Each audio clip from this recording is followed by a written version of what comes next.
1982 ഇള എന്ന സിനിമയിൽ അഭിനയിച്ച ദേവി ബാലയ്ക്ക് പിന്നീട് എന്ത് സംഭവിച്ചു?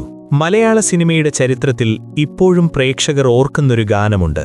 വെള്ളിച്ചില്ലും വിതറി തുള്ളിത്തുള്ളി ഒഴുകി എന്ന ഗാനം.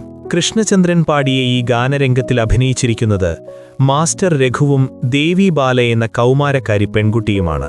ഇത് 1982 റിലീസ് ചെയ്ത IV ശശിയുടെ ഇണ എന്ന ചിത്രത്തിലെ പ്രധാന ഗാനങ്ങളിലൊന്നാണ്. ആ ചിത്രത്തിൽ നായികയായി എത്തിയ ദേവി ബാലയ്ക്ക് 13 വയസ്സായിരുന്നു അന്ന് പ്രായം. അമേരിക്കൻ ഡ്രാമ ചിത്രമായ ദ ബ്ലൂ ലഗൂൺ പ്രചോദനമാക്കിയായിരുന്നു ഇണയുടെ നിർമ്മാണം. ഇന്നും മലയാള സിനിമയിൽ പ്രത്യേക ആരാധക സ്വീകാര്യത നേടിയ ചിത്രമായി ഇണ കണക്കാക്കപ്പെടുന്നു. കൗമാരപ്രായത്തിലെ രതിയോടുള്ള അഭിനിവേശം, ശൈശവ വിവാഹവും അതിന്റെ പ്രത്യാഘാതങ്ങളും എന്നിവയാണ് ചിത്രം പറഞ്ഞുവച്ചിട്ടുള്ളത്. രഘുവിനും ദേവിക്കും പുറമെ കാഞ്ചന, റഷീദ്, BK പൊട്ടക്കാട് എന്നിവർ സിനിമയിൽ പ്രധാന വേഷങ്ങളിൽ അഭിനയിച്ചിരിക്കുന്നു. ഇണ എന്ന ചിത്രത്തിന് സംവിധായകൻ IV ശശി ഒരു പുതുമുഖത്തെ തേടുകയായിരുന്നു. ഏറെ തിരച്ചിലിന് ശേഷം ആന്ധ്രയിൽ നിന്നും ദേവി ബാല എന്ന പെൺകുട്ടിയെ കണ്ടെത്തുകയായിരുന്നു.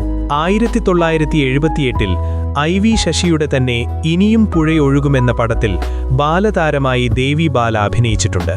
സോമന്റെയും വിധുബാലയുടെയും മകളായിട്ടായിരുന്നു വേഷം. 81 ജലരേഖ എന്ന മറ്റൊരു പടത്തിലും മുഖം കാണിച്ചെങ്കിലും ദേവി ബാലയെ ആരും തിരിച്ചറിഞ്ഞില്ല. അത്രയും പ്രാധാന്യമുള്ള വേഷവുമായിരുന്നില്ല അത്. കാഴ്ചയിൽ മുതിർന്ന കുട്ടിയായി തോന്നിക്കുന്ന ആ 13കാരിയെ ശശിക്ക് ബോധിച്ചു. താൻ മനസ്സിൽ കണ്ട കഥാപാത്രത്തിന്റെ അതേ രൂപഭാവവും വശ്യതയും ദേവി ബാലയിൽ സംവിധായകൻ കണ്ടു. ദേവി ബാല എന്ന പേരിൽ തൃപ്തിയില്ലാതിരുന്ന ശശി അത് ദേവി എന്നാക്കി മാറ്റുകയായിരുന്നു.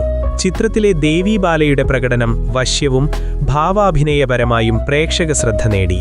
പടത്തിന്റെ ഗാനങ്ങൾ ഹിറ്റായെങ്കിലും റിലീസ് സമയത്ത് ഇണ തിയേറ്ററുകളിൽ വലിയ വിജയം നേടാൻ കഴിഞ്ഞില്ല. പിന്നീട് ഹിറ്റായി മാറി. ഇന്റർനെറ്റൊന്നുമില്ലാത്തൊരു കാലത്താണ് ഇണ രൂപം കൊള്ളുന്നത്. അന്ന് ഇടയ്ക്കിടെ ഹോട്ട് സിനിമകൾ തലപൊക്കുന്നത് ഒരു ട്രെൻഡായിരുന്നു. അവളുടെ രാവുകളിൽ തുടങ്ങിയ ആ തരംഗം ഒന്ന് കെട്ടടങ്ങിയെങ്കിലും പിന്നീട് രതിലയം, ലയനം, കിന്നാരത്തുമ്പികൾ എന്നിങ്ങനെ ഓരോ കാലഘട്ടങ്ങളിൽ ഈ പ്രവണത ആവർത്തിച്ചുകൊണ്ടിരുന്നു. അതേ തുടർന്ന് സമാന സ്വഭാവമുള്ള ചിത്രങ്ങളുടെ ചാകര തന്നെയുണ്ടായി. പലപ്പോഴും തിയേറ്ററുകാർ ആഗ്രഹിക്കുന്ന സമയത്ത് കളിക്കാൻ സിനിമയുണ്ടായെന്ന് വരില്ല. ഈ ഗ്യാപ്പ് നികത്താനായി ചിലർ ഇണയെ ആശ്രയിച്ചു. പല വർഷങ്ങളിൽ പല തിയേറ്ററുകളിൽ ഇണ റിലീസ് ചെയ്തു. B-C തിയേറ്ററുകൾ ശരിക്കും ഈ അവസരം ഉപയോഗിച്ചു. പ്രധാന കേന്ദ്രങ്ങളിൽ പോലും ചിലയിടത്ത് റെഗുലർ ഷോയും ചിലയിടത്ത് നൂൺ ഷോയും കളിച്ചു. 2ാം വരവിലും 3ാം വരവിലും പടം തിയേറ്ററുകൾ നിറച്ചു.